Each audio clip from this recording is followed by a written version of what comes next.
Namaste. Welcome back to Healthy Lifestyle with Rajyalaxmi, which includes your entire being. We discuss your physical being, your emotional being, your astral being, all of it, whether what you eat, how you behave with your relatives, your loved ones, how you interact in your office, how you interact with the people around you when you go shopping, when you go grocery shopping, whether you are gardening, whether you are, which is your interaction with nature.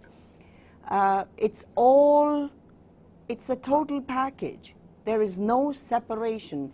People question me, Rajyalaxmi, you tell us all the time about spirituality, so how come you have a job and a family? But that's it. The thing is, yes, I was born to live in this world. You were born to live here, to be with nature. Give me a moment, give me a time when you cannot be around nature, when a person is not near nature. Give me, not even for a fraction of a second, only when you're dead. Even then, your soul will start looking for another physical body where it can be born again and start the process again. Not even for you live, you breathe the air, sun comes up, goes down, flowers, water around you is nature all the time. So it is natural. That's why we use the word natural. It's natural for you to be in the universe, in this world, and be connected. That's the thing, connected to who you are. If the separation happens, that's when the question starts happening. For me, I have absolutely no qualms about getting up in the morning, going to work, coming back, taking care of the family, because that is the desire, that is of the divinity who created me. They put me here in this spot to talk to you right now. And I live my life this way. And the moment you start living your life that way, stop questioning, stop saying this job is not good, this relationship is not good.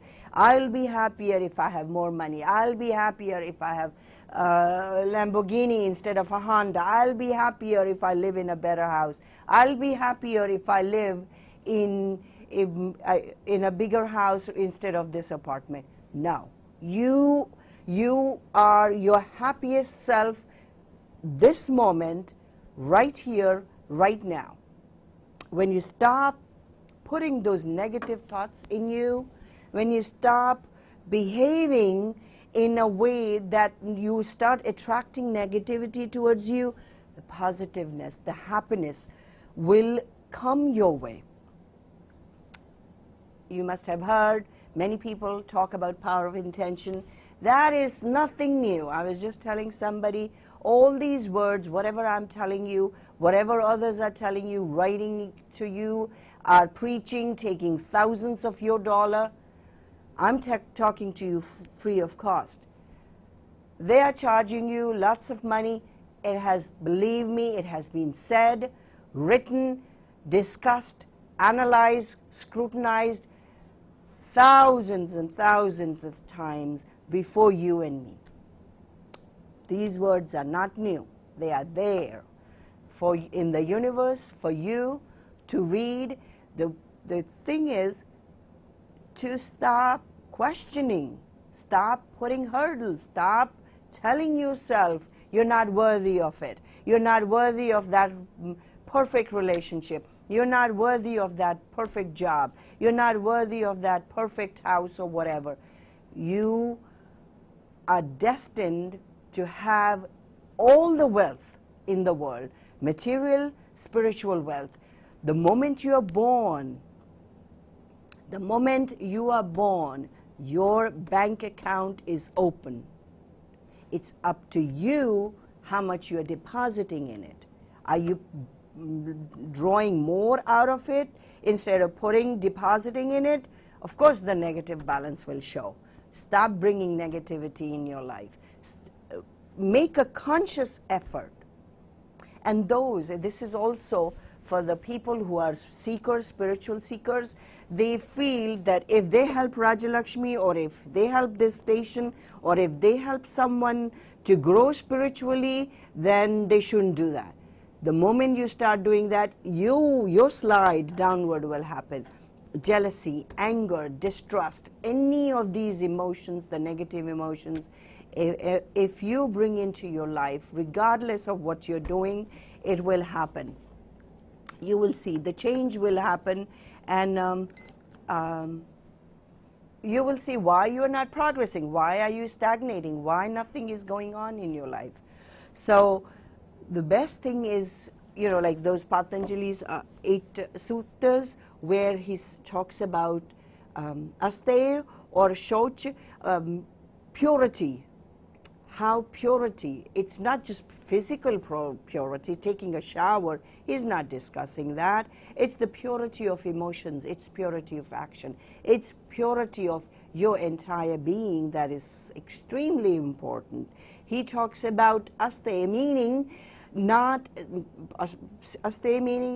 stealing. He's not talking about physically and stealing robbing somebody. He's talking about robbing, hurting someone of their possessions, whether it's physical possessions or even hurting somebody emotionally. So what I would suggest, if you are in a position where you can assist someone in, whether it's their project at work, it's their project in their household, it's whatever they are doing, if you can assist someone, you will see the positive effect it will have on you. And that's what I'm talking about. Because I have seen people feel, especially in spiritual gatherings, I've seen it, and I cringe inside when I see others not assisting different organizations, not being there. If you can, we all cannot be into all prayer gatherings and all the places. It's physically not possible. But if you're there, give your utmost best. Do not hold yourself back.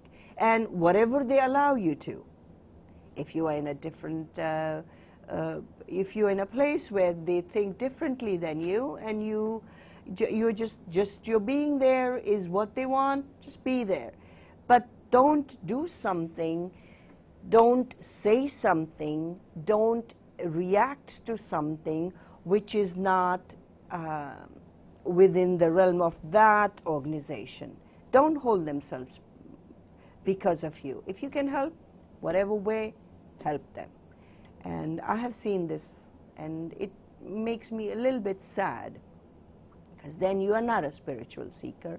Spirituality is different than your everyday life, or even science. We were just discussing. Science needs proof. Science needs facts. Science requires everything to be proven. Spirituality is feelings. It's experiences. It's realization. You cannot bottle those things. Divinity is felt. Divinity is realized. That's why they call God realized. Eventually, every scientist, if you read about the ones that are brilliant, when you read their life history, you find that eventually they all become a seeker of the truth, because science is truth, is they seek truth, but they want to prove it. A spiritual aspirant, a spiritual seeker wants truth too, but that truth is Sat Chit Anand, Sat, which is truth, Chit is pure consciousness, Anand, which is bliss. Science has no place of that. It looks at light. You and I, spiritual seeker, look at light in a different way. Science look at air in a different way. Those Chiti Jala Pavaka Gagana Samira. Those 5 elements, science looks at it differently. For them it's a matter. For you and me, earth is the densest matter. Yes, but earth, space, air, water, and all 5 elements have a different meaning to a spiritual seeker. It's in Sanskrit it's called Pratyaksha Devata, meaning the divinity takes its form in these 5 elements for you and I to feel and touch.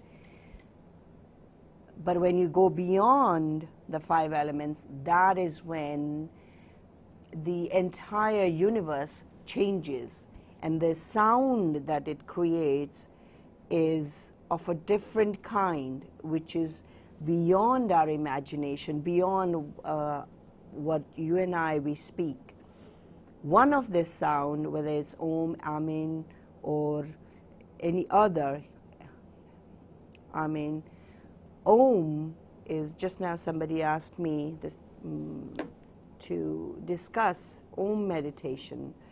Om is made of A, U, Ma, and then Bindu, where all of it, that's the spot, that's where divinity resides. Between inhale and exhale there is a distance, there is a small shunya, nothingness, that's where divinity is. And the moment, that is Buddha, he discussed, because he experienced that nothingness between inhale and exhale, and that is what the meditation of, when you go deeper into meditation and you start feeling the nothingness between inhale and exhale, and that will take you to on a different level, when the numbness of body, numbness of your physical being starts happening. All you feel is just you won't even feel the environment around you. You feel you are totally, some people feel the tingling in their body. It's because, don't be scared of that either. Some people feel they have gone beyond, they have no feelings in their leg and shoulder, their head. Some people just feel their feelings only in your upper meaning they feel their brain is the only thing that's alive, they feel that. These are different stages of meditation. Some people feel words appearing, forms appearing. They have closed their eyes, but the forms appear. People, pictures, any of these things, when they happen, not to be afraid of.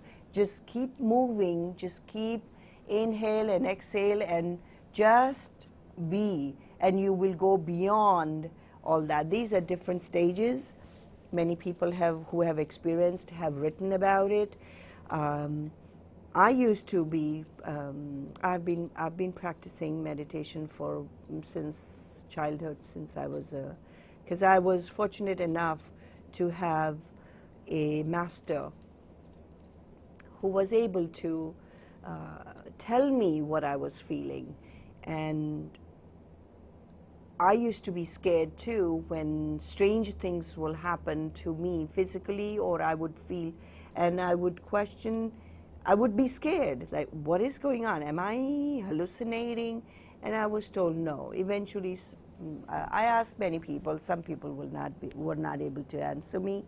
Some, actually, my master, Barfani Dadaji, he explained to me in one beautiful sentence. Anything I question, anything I ask, any I won't say doubts, because I have no doubts whatsoever. I am where I should be, and I am at peace with me.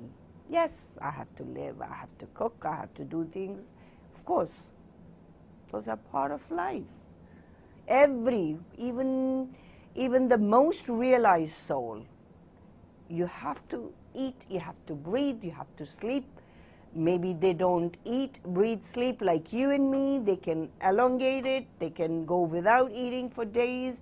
They can go without eating, sleeping for days. But they have a physical body like you and me. So they must do the physical necessity of the universe, of the nature. Breath is breath and the mind are completely interconnected and interrelated. They are not separate. The moment we realize that, it's much easier to meditate. There is Om Kriya Yoga meditation. Kriya is when you, by producing certain sound, you're energizing yourself. You're producing that sound within you, in every part of you, every cell, your entire being is resonating with that sound, because we are nothing but vibrations. Like I had said earlier, I say all the time, each part of you and me creates sound. And that sound is like part of this universe. Every particle, every substance, every tree, every speck in this universe moves, is constantly moving. It may seem static to you and me, but it's not static. It's constantly moving at a designated space, at a speed, at a designated place. Nothing is off key. Everything, and that is called sam in Indian music, in classical music, when the orchestra, in orchestra also, so many musicians are playing, and they are all going at their speed, but they come to a crescendo. In Indian music, it's called sam. Same way, when they all come, to a certain point, it's called pranavanad. That is the primordial sound. And in some places, it's called om. A-U-Ma. Sustainer, O is sustain. Ma is the healer. When you produce that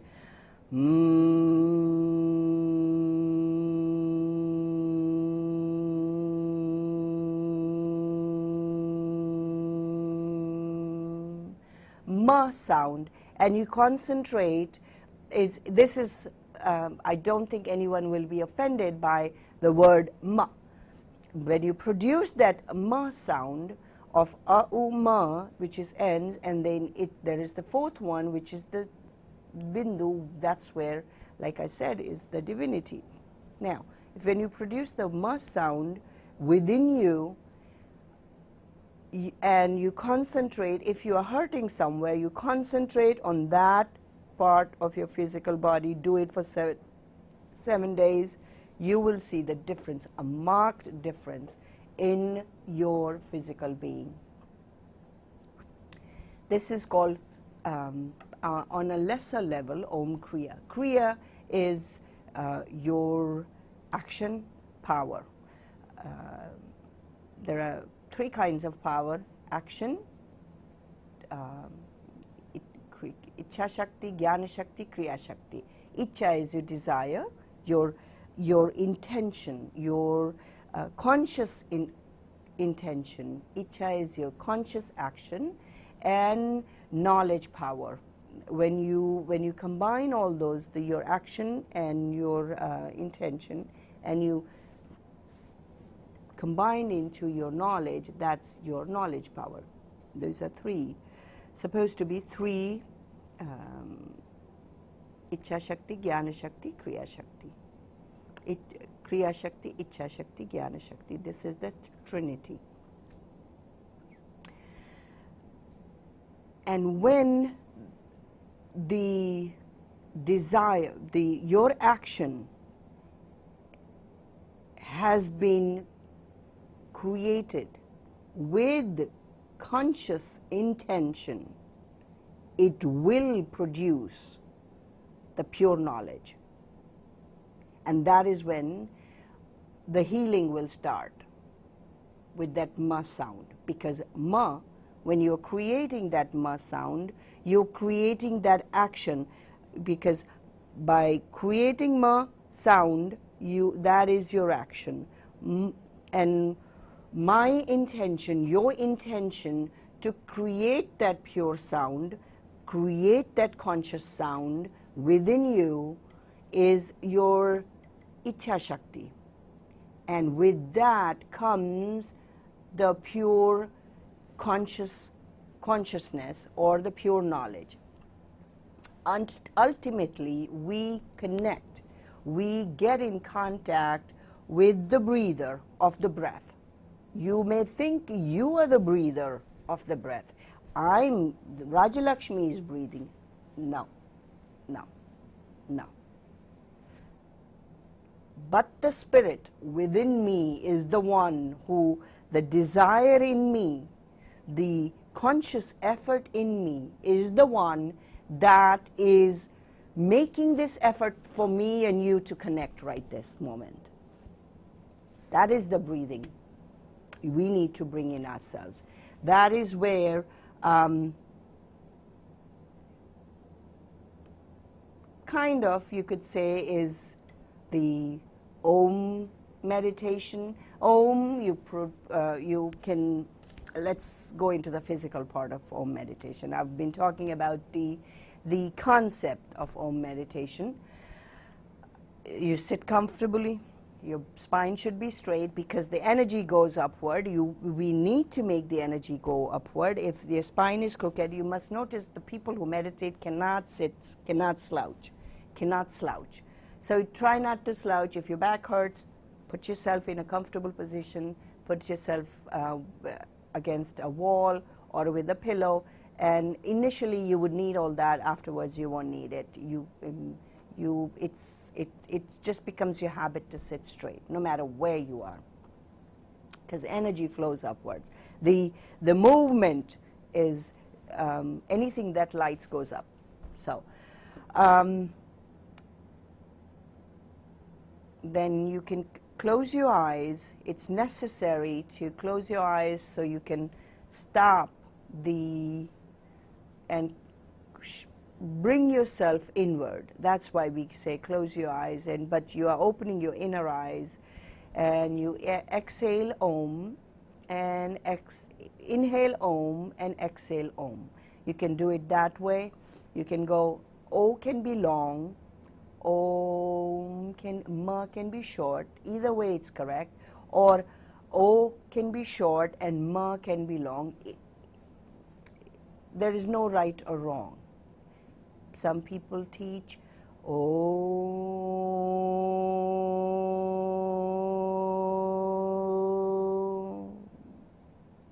Some people teach inhale Om.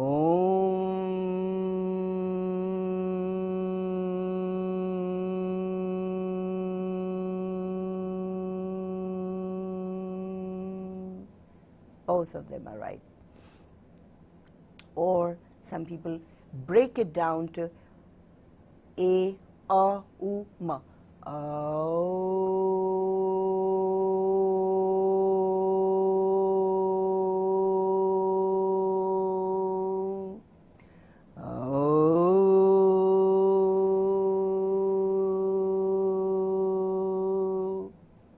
Idea is to produce the sound from your stomach, where your navel is. try. Classical singers are always, they always bring the sound from the navel. If you sing from your throat, it won't sound pleasant. You can cause damage to your vocal cords. So they are constantly learning how to produce the sound from the stomach, from the navel.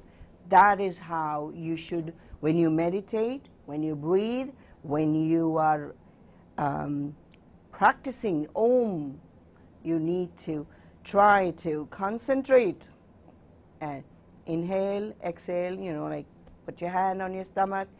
In the beginning you can see if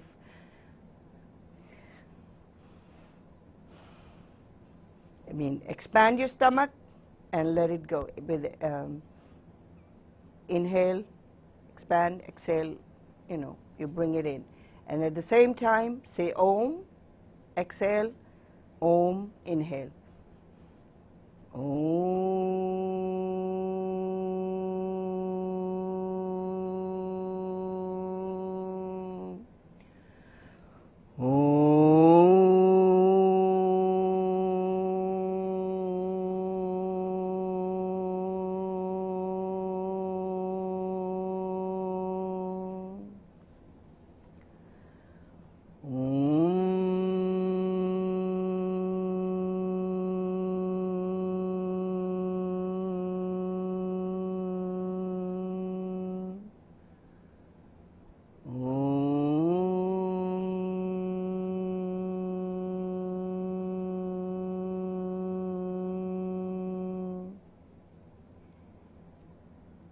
When you do this, just a few minutes in the morning, sunrise, sunset, there are reasons for it because the energies around us, negative, because people are not up, they are not walking around, moving around, their negative energies are not around, they are dormant. Plus, it's called Brahma Muhurt. There is many reasons for it, but those are the time, if you're able to get up. Don't go by what the time says, that this is the sunrise, this is sunset. Brahma Muhurt is, or the time more conducive to meditation is 4 to 5 a.m. in the morning. If you're able to get up, it's good. If you're not able to get up, whatever time you are able to meditate is good enough. At least you have made a conscious effort to connect to the inner soul. Evening is concerned Godhuli Vela, when the sunset. Again, don't go by the time that the science tells you that this is the time when sunset. Actually, it is 5 to 6 or 4 to 6. Morning actually is 3 a.m. to 5 a.m. In the evening is 4 to 6 p.m. is considered to be most conducive to any spiritual practice that you're doing. If you take your time from your busy schedule to just stop everything, even for 5 minutes, even for 10 minutes, you can expand this time for you, free time that you have given to yourself. You will find you're progressing so quickly, so beautifully, and people will start saying to you that you exude a happiness. You look beautiful because the beauty comes from within. You have heard this. You and I, we both have heard this over and over again. But that beauty, really, it does come from within. The sound we just created, Om sound. Om is the beginning, the end. It's beginning, middle, and end. Make that your beginning of your meditation, middle of your meditation, end of your meditation. Or you can just, if you are even a little bit more advanced, you can while you're walking, talking, make it part of you. Each inhale you say Om. Whether you're talking to somebody, eventually that becomes part of you. That's called ajapa jap, meaning you are constantly reciting, constantly chanting, constantly, without saying it out loud, without speaking the sound, without even, but it's vibrating within you. There is a walking meditation too. With every step that you take your step, then the other foot is in front, and you are saying, and then the next one is in front, and next one is in front. With each step that you take, it is certain routine, I should say, because discipline is necessary in the beginning, and then that becomes you. So in this walking meditation, you say, every step you take, you take one step, and you say Om. The next foot forward, you say Om. The next foot forward, you say Om. The next foot forward, you say Om.